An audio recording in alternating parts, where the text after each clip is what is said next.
I adore Metroid. Not that one. Christ, I really do not like this game. Do I appreciate it for what it did for Metroidvanias and kicking off the Metroid series? Kind of. But there's just a lot about this game which is so incredibly dated nowadays, where it's really hard to appreciate. I'll keep this relatively brief, as I want to talk about the games I like, which is nearly every other game. In short, it's just a very dated game. A lot of the design elements just don't hold up at all, especially in a modern context. You have no guidance in a pretty sizable world, and it's pretty hard to navigate around due to the lack of map or any loadable landmarks. Now, you do have a map in the manual. As I said, you basically have no map. This was the only Metroid game I didn't beat due to how annoying the enemies are, and the fact that Samus can't crouch makes some enemies near to actually unkillable, which kinda just makes part of the world just feel like a Mario Maker level made by me, derogatory. And the unfortunate main thing that doesn't get improved that much is what I like to call the Metroidisms, which basically is just breakable or walk through walls that you're just meant to know are breakable or walk through. Every game has this, and after playing a couple of these games, you can deal with a few of them, but it is overall something I'm not a fan of in these games. Anyway, yeah, this is brief mainly just because I want to be more positive while still being critical. Anyway, after like 6 years, which was an unusually long time for like the 80s/90s, they finally released a new Metroid game on the Game Boy. You know how early Nintendo games have a first entry, a weird second entry that's quite different from the first, and then a third entry which is, for lack of a better term, a return to form, which is usually considered one of the best games in their franchises. Yeah, this is one of those weird second games, though I do appreciate some of the direction the game takes. I really love committing genocide. In the game! I like the feel of hunting down all the Metroids. It's really cool how they have the Metroid sheddings to show that there is one close by. It helps add to the feeling that you are hunting them down, which is just a cool feeling, which is aided by the fact that Samus's controls have been improved a lot. They gave her a lot more ways to shoot her little arm cannon, as now, instead of being restricted to 3 directions at a time, now you can shoot downwards if you're in the air, which is awesome. It just felt wrong not being able to in NES, so it's pretty nice here. They also allowed Samus to crouch, which is, God, it's so nice and would have helped NES a lot. It pretty much allows you to hit things on the ground, and it helps fill in the gap where you can't shoot between just standing and the ground. It does make going into the Morph Ball a bit harder as pressing a button twice is, but overall, it's a very good upgrade to make Samus much more enjoyable to control. I also like how Metroids are just a lot more prominent in this game. I played these games in a strange order, so I played Super Metroid and Zero Mission before this game, but it's nice how the namesake of the series is expanded on and is more of a focus. It's honestly disappointing how the evolutions of Metroids is kinda ditched in future entries, which is only 2 and 1 does very lightly touch on it. But it would have been nice to see these mutations and evolutions more often than one other single time in the series I can think of. The remake does not count for that one other time. I especially like how the Metroids get more dangerous, and just the overall areas just get more dangerous the further you descend. Until you start ascending, which kind of ruins the feel of the descent into the planet, but oh well. However, I'm not the biggest fan of how you get to these lower areas. The best example I can think of is that the world feels more like the open zones in Sonic Frontiers than the Metroidvania, while still being a Metroidvania. Progress is blocked by acid that only retreats once the Metroids in the area you have access to have all been defeated. This creates more of a here's an area, complete these objects. One object, but it gives more of a that feel rather than the abilities you're getting being the barrier to progress. I think in this game it is okay, and based on the objective of the game, probably works better than if it was a more traditional, I guess just more Metroidvania-like progression, or at least what I think a Metroidvania-like progression is. This is also just a random tangent, but I feel like all releases of old games should include the manual. I got confused very quickly about where to go, because I didn't realize that the earthquakes got rid of the acid. You aren't going to know about that until you wander around randomly back to where the acid pit is, or you look it up online. It's really annoying because part of the reason I took a million years to beat Super Metroid is because there was a run button. I got stuck since you need to use it for one room pretty early on. So that was fun for me. Anyway, tangent aside, I do find that this game starts feeling pretty repetitive around the halfway point. It might be a bit beyond the halfway point, but it is around then. Some of the areas in this game are very similar feeling, if not literally just the same room copy and pasted. Like, I'm not joking, I'm pretty sure they genuinely are just copy and pasted. Finding the Alpha and Beta Metroids a whole lot also just gets a bit tiring when they feel so similar. I feel like the Metroids in general need a bit more variety in how they actually attack Samus and behave to feel less repetitive. The later Metroids in this game kinda suck. For me at least, they just felt impossible to hit without being damaged, and I might be stupid. And I probably am stupid, but I swear the Zeta Metroids, you can't even avoid their attack. Even if I try making my hitbox smaller in a morph ball, which I don't really like in this game. Well, to be more accurate, it's one upgrade I really don't like. The Sticky Morph Ball. I can't remember its name, but it's something along those lines. I personally just find it makes the game a lot worse since in most rooms, to ensure there aren't any secrets hiding, I need to go around on all the walls to see if there's an invisible hole, which gets annoying. Kinda like the laser beam upgrades not stacking. Yeah, weirdly for some reason, different laser beams you get don't stack. Like, you can't have the ice shot and a 3-shot at the same time. Why? That's just really odd and just doesn't make it feel like you're getting more powerful as the game progresses. And it's especially weird when in the final bit of the game, you need the ice beam, so they just give you a new ice beam box. Cool? Also, the safe spots are just really scarce. I believe there just needs to be more, because if I couldn't just rewind when I died thanks NSO, it would have been incredibly infuriating to dive and lose 20 to 30 minutes of progress and possibly multiple Metroids need redefeating. Then, after that experience, go back to the same spot every time I defeat a Metroid to ensure that doesn't happen again. Thank God I was playing it on NSO.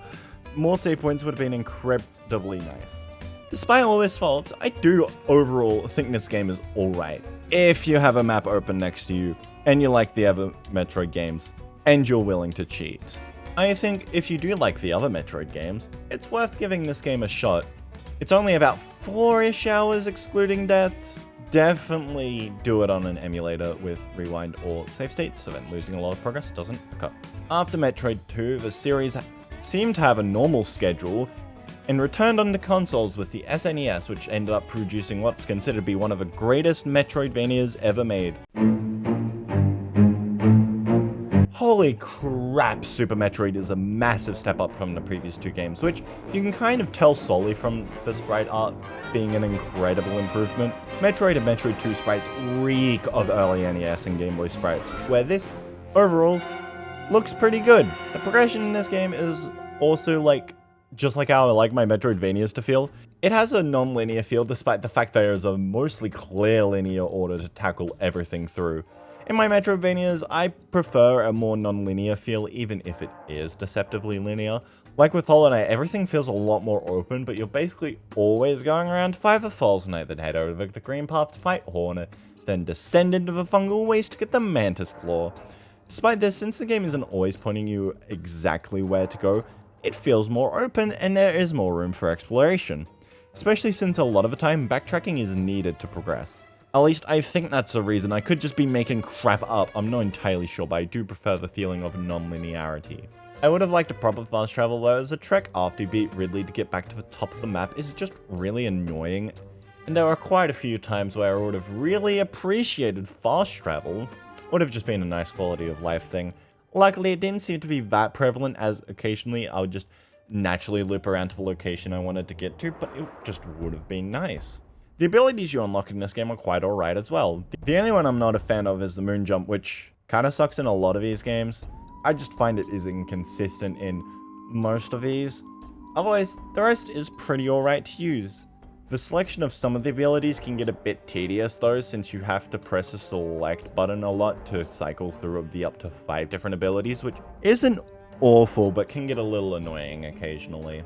I also like the feel of a lot of areas and how much they stick apart while still feeling like they all fit together, despite how they are somewhat disjointed by the fact that only like 2 or 3 aren't connected by elevators. The only non-cohesive part of this world which kind of threw me off was how close Meridia and Norfair are together, just because it's a water area and a fire area. They just shouldn't be close together in my opinion. Otherwise, the world works and is quite fun to explore despite the physics feeling weird. One of the few things that makes this game feel old are the physics. For the first bit of playing, they just feel strange and I don't really know how to describe it. It's mainly, I think, the jump arc of Samus, and I'm not sure how to describe it. It does work in the game for the most part and you get used to them quite quickly, but it is just initially odd. The other thing that makes this game feel dated is Metroidisms. As stated earlier, it's prevalent in all these games. I find it annoying, it leads to deploying bombs everywhere, or using an X-Warrior upgrade later on in this game, everywhere, which sometimes doesn't even work occasionally. There was this one part where it didn't show a foreground element was a foreground element. I loved that. I've personally gotten used to Metroidisms, but the Metroidisms is part of the reason it took me so long to actually beat this game. At least, like, I want to say 4 years. But overall, that doesn't really matter, because this game is just fun. Especially with the ability to use the triggers to help with angled shots. That addition is such a good one. It gives you more options to fight enemies and not have to be right under them or right in front of them. It also just allows you not to have to hold 2 directions and always move if you want to aim diagonally, which is just superb, and you don't even realize it until it's taken away. The bosses in this game though, they kind of just feel like an endurance match to me. I might just be playing the game wrong, but a lot of the time it feels like you pummel missiles into the bosses and hope you don't die before they do. I'm thankful that charge shots also work against bosses, since in Metroid 2, that would have been quite useful in a couple of times having a charge shot. And also just makes it so you can't really get to a boss, then realize, oh crap, I can't beat this because I don't have enough missiles. And I just think that's a cool thing that they looked out for. My biggest complaint with this game, though, is how it feels like a super version of Metroid. Oh wait, that's the name! Oh. All jokes aside, it's kind of weird to me how this takes place on the planet from the first game, which exploded. And while kind of cool when you find the Morph Ball, it is just kind of disappointing in a way. It's a continuation of a story left from Metroid 2, so it feels really odd that instead of something new, we're back in the past. Also, why really in Kraid here? They should be dead. And why isn't it this the last time they return? This game series shouldn't really have returning antagonists that died, because it's not like Mario or Kirby where if Bowser frickin' dies, he can come back and you don't question it. Since this has a more realistic, I guess, setting, because sci-fi is the most realistic thing out there, yeah, just having these guys return doesn't suit that well. Overall, Super Metroid is a great game, despite feeling like a second attempt at Metroid Run rather than a proper sequel. I do understand why it's considered one of the greatest Metroidvanias, though. Do I think it's one of them? I can't input. I've played Hollow Knight and Metroid. That's my entire Metroidvania experience. And I probably prefer the 2 Hollow Knights better than this, but one of them is definitely because of 315-hour bias. This was the first Metroid game I actually completed, for one reason which kind of hinders this game for me now. Oh, we'll get to that later. First, the story. This is the first Metroid story I actually quite like, instead of just being neutral towards them. At least the setup is really good. It just feels more ambitious than the other 3. Some parasite infected Samus and basically fused her to a suit. Haha, get it? After the leftover Metroid DNA cured Samus, you're sent to investigate a spaceship, where you realize that exterminating all the Metroids has caused an imbalance in the ecosystem and has caused the parasite population to explode. It's just such a cool way to continue the story. The goal from the previous games was still achieved. However, the consequence to that action is what kicks off this story, which I just think is a really cool direction to take it. You also know the cause of why the space station is infested, because some parts of the Samus suit that they somehow took off was sent there to study. The imposter Samus also makes sense since the X are shown to have the ability to mimic life forms. So, it mimicked Samus. I would have liked it if Adam didn't just go like, yo, this is what's happening. Because it's pretty obvious, but oh well. Sigh. The whole story is also just really reflected well in the gameplay, way more than the previous games. Or like, I guess just Super, since Metroid 2 actually did it decently well, and NES is an NES game. In Super, I kind of forgot about the finding the baby plot and got kind of confused when the Metroid didn't kill me and then powered me up. I'm not very smart. Also, that game just didn't leave the people who should be dead, but whatever. Here, the story is so interwoven into the environments. The parasite is everywhere, and due to your new Metroid-infused blood DNA thingy, you're able to absorb the parasites, like how the Metroids absorb energy, which is then used for your health and abilities, which is an also ludonarrative cohesion, I believe is the whatever the opposite of ludonarrative dissonance is. The story does get a bit more as the game goes on, but that doesn't affect how excellent this opening is. And the story is still alright overall, and probably my favorite out of any of these games. The well done story does come at a bit of a cost though. And that's the fact this game is and feels incredibly linear. You are consistently pointed at where to go throughout most of the game. There are moments where you are on your own, but usually there is or only feels like there's one way to reach your next destination. And immediately after, Adam goes like, alright, go here now. You can't even explore areas before you're meant to, since they lock the doors until you make the progress that they want you to make. Which is incredibly annoying. It really doesn't feel like I'm exploring the space station. It feels like I'm being guided around and told where to go, which I would have preferred not being told where to go. The most fun parts of this game is when you have to figure out how to proceed without any of Adam's guidance, which still feels quite linear, which is a little annoying. However, there's more of a feeling of discovery, which is preferable due to having very little guidance on where exactly you're going, even though it's usually just to a navigation room. I don't know, I like these little sections where they're a bit different more. Also, this linear nature is in direct competition to the fact that this is by far the Metroid game that feels like it has the most hidden invisible needed to destroy blocks, which doesn't really make sense to me since it's meant to be linear, since often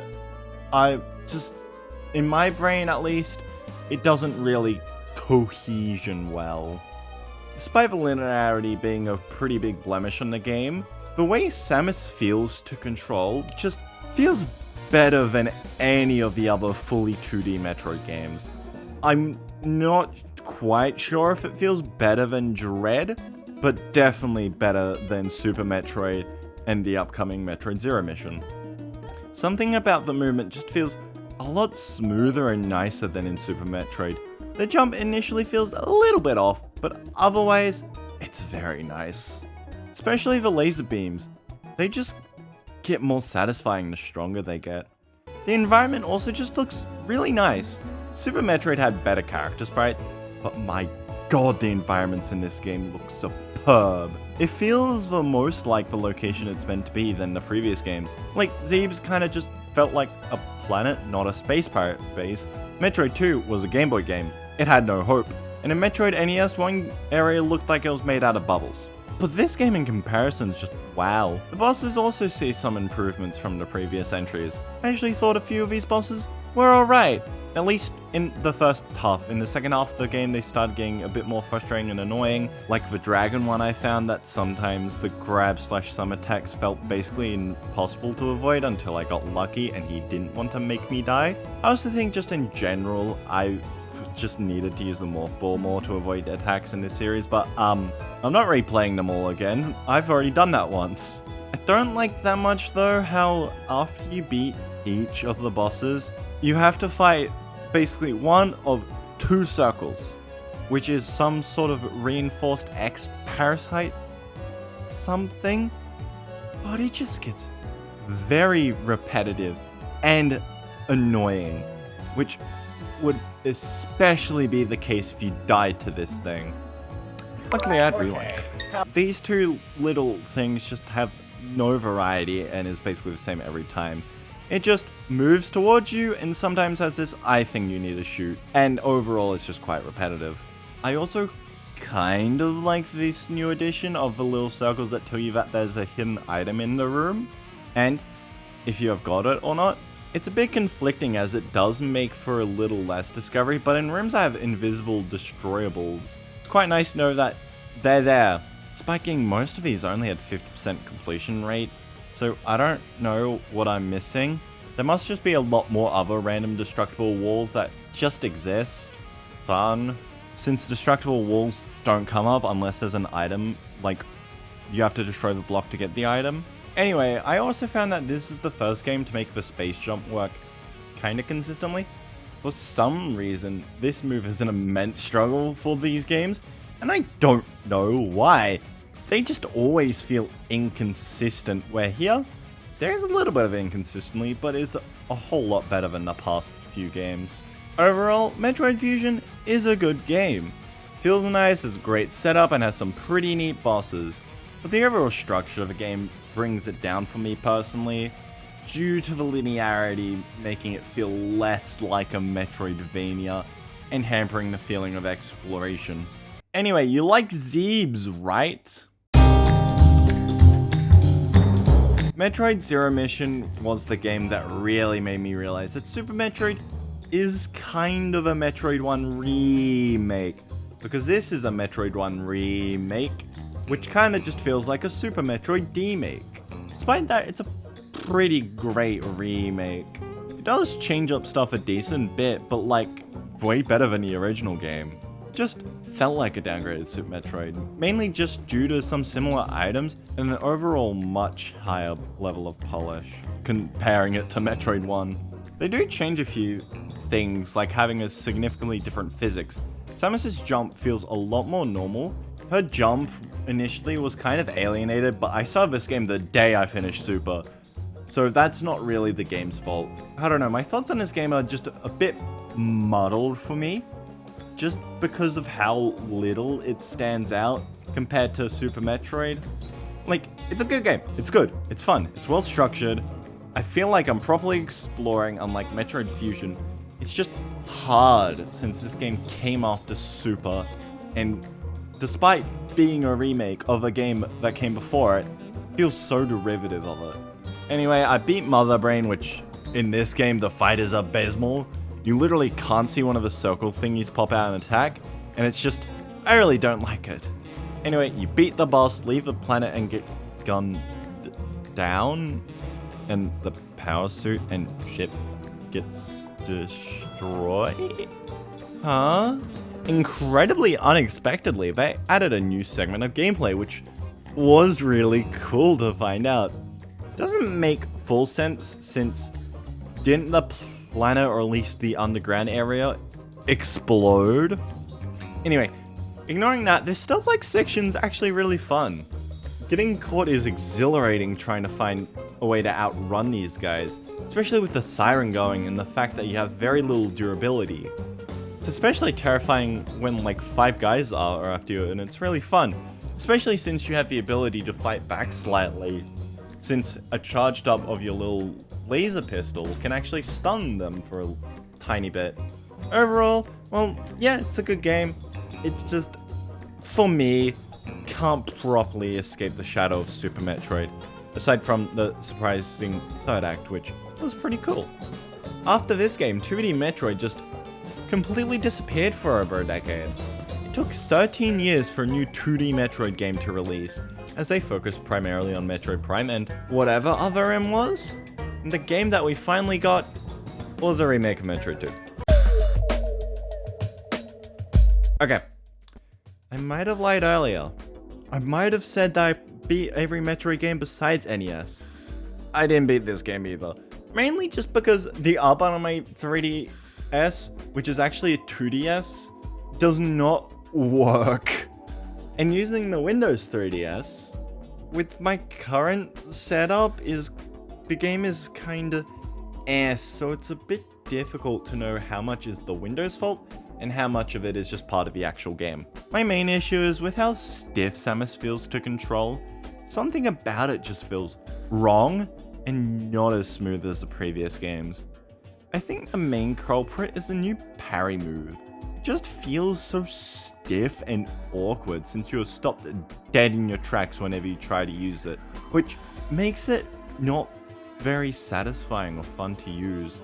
Parry move is a cool idea, like Sekiro's belt around the parry, and that's awesome, but they just make it not feel that great in this game. They also appear to make the Metroids have more variety from what I've read, and the fact that the Alpha Metroid is very different. I do prefer the original Alpha Metroids though, because despite their simplicity in the original game, at least I could kill them all the time.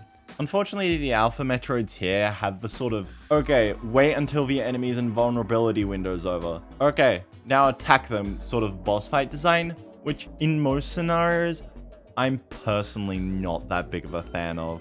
Unfortunately, aside from these complaints, which they unfortunately are, I don't really have much of an opinion on this game due to how little I played it. I'm still glad that this entry kind of revitalized 2D Metroid, as, while it'd take 5 years, a brand new original Metroid game did come out.